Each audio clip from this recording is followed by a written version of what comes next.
going to be talking about time in heaven and how different it is than here on earth. But we do want to talk about, and it talks about in this section, is that there are different changes of state that the angels go through, which correspond to different times of day. So Swedenborg talks about that angels go through a morning state in their lives, and they go through a midday or noon state, and they go through what you might say is an evening state in their lives. What I find fascinating about this, it fits a little bit with what Native Americans talk about when they talk about the different seasons having to do with our changes of state, and also mention in those seasons that these are also related to our morning, afternoon, and evening states. So it's really kind of fascinating that this kind of, isn't just a Swedenborg concept, but shows up in different places as well. But let me read to you the passage that he kind of gives a general explanation. Angels are not constantly in the same state as to love, and consequently they are not in the same state as to wisdom. Sometimes they are in a state of intense love, sometimes in a state of love that is not so intense. It decreases gradually from its most to its least intense. When they are in the highest level of love, they are in the light and warmth of their lives, or in their greatest clarity and delight. Conversely, when they are in the lowest level, they are in shadow and coolness, or in what is dim and unpleasant. From this latter state they return to the first, and so on. The phases follow each other with constant variety. Afterlife 84. Now, most people don't think about that when they think of heaven. In fact, most people think of heaven as just getting in, I'm going to be happy, state of bliss, paradise changes. And yet Swedenborg points out that it is so important to have these changes of state because it gives us life. It would be completely boring without changes in how we feel in life. And that we can see that here, but it's the same there as well. Now I want to write something up for you about these different changes. I'm going to pull this over a little bit because I'm left-handed and it's just going to be easier to write here to do that. All right. So he talks about the different changes of state. The first one he talks about is the morning state. Okay, morning state that they go through. And it talks about love. What does that mean? Love, and I'm just going to hear love in clarity. Now, there's a lot of translations, different ones, but what it's talking about is that angels have this time where their love is in fullness, when they are really doing their thing. They're in some kind of useful service. They're plugging along. They know what they're doing. They're enjoying it. They're really making a difference in people's lives. That love is just flowing forth and coming out of them. And I think we can see that as well when you're really into something that you love, or your occupation, whatever that might be. If you enjoy it, when you're really flowing into it, and time seems to go by like it's nothing, and you're just in the zone, so to speak. That's being in the morning of your life, and that morning is with the angels as well. So we even say somebody's a morning person. They wake up, they're all rejuvenated and things like that. I don't know, maybe it fits here. I'm going to put noon, but it's also midday. This is the next state they're in, and that's wisdom and clarity.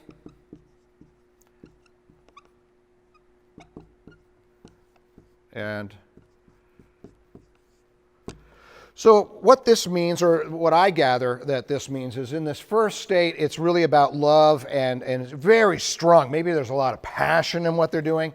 And this second state, he's referring to the sun being in the highest area in this world, and spiritually, kind of like that sun being that light being the highest in our minds, where it's not simply about doing the work, but it's about understanding. It's a deep understanding of why we're here, of life. Whether that means we're still working as hard or we're not, I don't really know. It doesn't say. But I do think we can surmise that this is a little bit more of an easygoing state, kind of like in the afternoon. We slow down a little bit.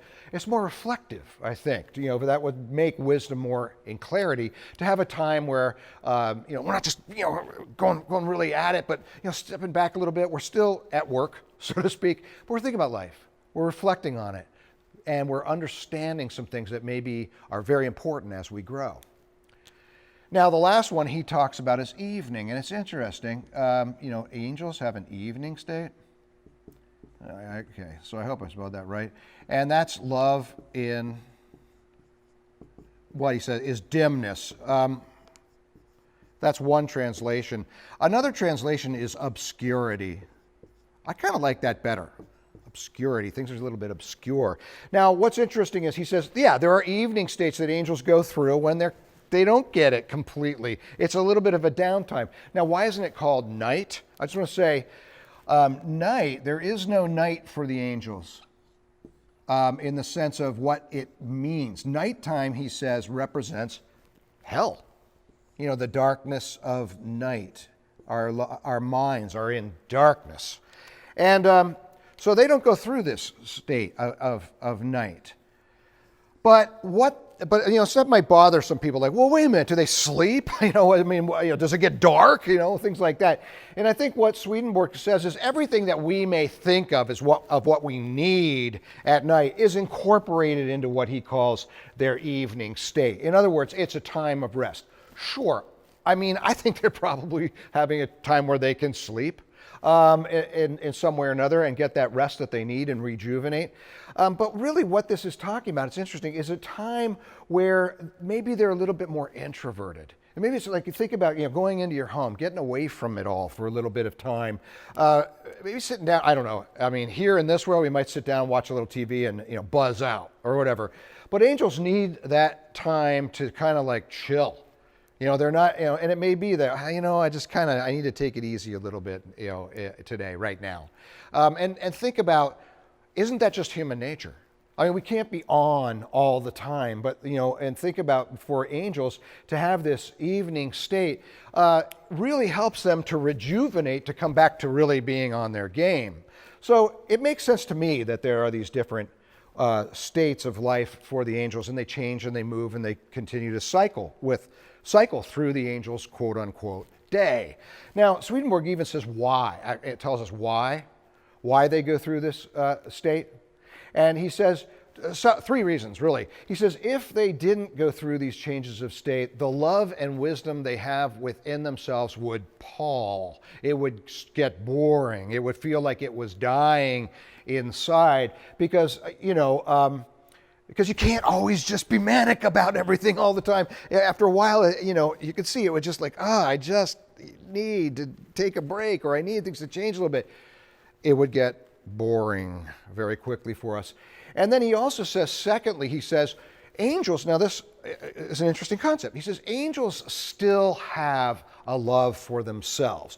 Now, it may not be selfishness, but they still care about themselves. And they could come into a time where they're thinking a little bit more about themselves than they are when they're really on their game and loving other people. So, angels, it's not like all of a sudden they're, all their human experience with things that were not that good for them completely disappear from their lives and they become somebody else. What Swedenborg says is that part of them that is not as heavenly, which we all have, they might be predominantly, as you remember, their ruling love may be heaven, but that other part of them that's part of who they are goes to sleep, so to speak. It's put to the side. It's no longer, the selfishness is no longer a big deal for them, but there is still a sense of self. And so he says, sometimes they get into that. And they're a little bit more thinking about themselves than other people. And when they do that, it becomes I would assume, more of an evening state that they go through. So it's almost like, well, for one reason, it keeps things happy and moving, but another reason is really the angels themselves and how they're approaching life. And the third reason that he talks about is that these changes of state help perfect somebody. They make them, because we can change our state and we're not always thinking or feeling the same way, like we feel this way right now, and then a little bit later we feel this way, and we see it a little bit different this way. That's how we grow. That's how we grow. If you want to take it to an extreme, we know in our lives that often the times where we grow the most is when we're not feeling that good about life, where we have to go, hey, is there a better way to do this? So you can even see the angels on the one hand, again, if they were always manically high on good and truth or love and wisdom, how would they learn anything, really? They're just always, they're too busy loving, but there's a time where we move away from that a little bit. We're not in that state. we come into more of maybe a time of clarity, or maybe even just a time where we really sit back and there's reflection and we go, time to do this a little differently. And we grow from that. All right, I'm going to move this back now. Not that I'm going to use it, but I'm going to stand over here for a second. And I just want you to think about for a second, and I would ask the students this, and we would have a give and take. But when do you find these in yourself? Can you see these sometimes? Are you a morning person? You know, what's that like? Are you one of these people with high energy, so you really relate to the morning? Are you somebody that really likes to get into a good book and think and maybe share conversation? Maybe you move into this state and you can understand this. Maybe this is one you can relate to. And I think we can all relate to this evening state where, I just need to buzz out or, get away, a little bit from people. Some people are more extroverted than others, but, an introvert, which, according to Myers-Briggs or other studies, is somebody that might be able to get up on stage and this and that and perform. But after that, they need to go home. They need to be by themselves with a family or maybe a good friend. And that's how they rejuvenate. So some people, this is an important part of their lives, to get that break and just to have a little bit of time so they can get back into what they're doing. So which one do you relate to most here, or can you see that in your own life that you do go through these states? And the angels do as well. Now, the last question I'll ask about this again too is why? Why are we told this? Why does Swedenborg bring this up? I thought a lot about that, and I think the reason is, and this happens a lot, I think we'll see this in the next section, we're talking about the daily life of angels, is he wants to show us that angels are human. Angels are a lot like us. In fact, when we die, we become angels, citizens of heaven. The only difference between them and us, if I was to be, is they're citizens of heaven, heavenly people, and we are citizens of the earth, earthly people at the moment. Real simplification there, but I really just want you to get, and I think Swedenborg, these people, they're not like just sitting around like crazy, like, eyes are looking at everybody with love, and they just have things said that they say things that sound like it's coming right out of the Bible and stuff like that. They're very human, and I think that's what makes heaven real, and I that's what he wants. He wants heaven to be real to us. He wants angels to be real to us, and he wants to connect us, our understanding, where we want to go, where we are going, with those angels in heaven. Now, I want to show another video, or at least point to another video that actually has a little bit of that angel feel to it. And again, I tell you, if the link happens to not be there anymore, you can look up Eben, E-B-A-N, Alexander. Eben Alexander, he's a neurosurgeon who had a near-death experience, and he's all over the internet. He actually came to Bryn College and talked. It was a lot of fun, his near-death experience, how it changed him from being someone who really, as a scientist, did not believe in the afterlife. And after he had this experience, it changed everything for him. So if I invite you to take a look at that. And we're going to talk about what you saw, what are some of the phenomena after the video.